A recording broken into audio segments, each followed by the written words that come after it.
Si votre ex ne répond plus à vos messages concernant les enfants, cette vidéo est faite pour vous. Vous envoyez des messages sur l'école, la santé, l'organisation des week-ends, des photos. De votre côté, vous vérifiez votre téléphone 10 fois par jour.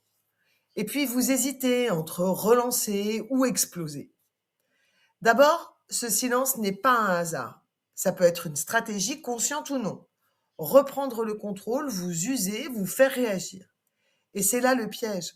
La plupart des personnes multiplient les messages, osent le ton, écrivent des choses qu'elles regretteront un jour. Chaque message envoyé sous le coup de la colère travaille contre vous. Voilà 3 gestes qu'il faut faire dans les 48 heures. Le premier, un seul message. Un seul message par sujet. Et un seul message et un seul sujet par jour ou par 2 jours. Factuel, daté, une question précise, une échéance claire, pas de reproches et surtout pas d'historique. Le deuxième geste, tout doit être écrit. Plus d'appels, plus de messages vocaux. Ce qui est écrit existe. Ce qui est dit s'efface.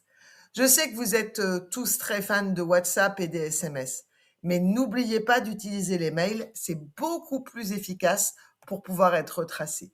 Le troisième geste, vous continuez d'informer même sans réponse. L'école, le médecin, les dates, vous démontrez ainsi votre coparentalité. Le silence de l'autre démontre la sienne.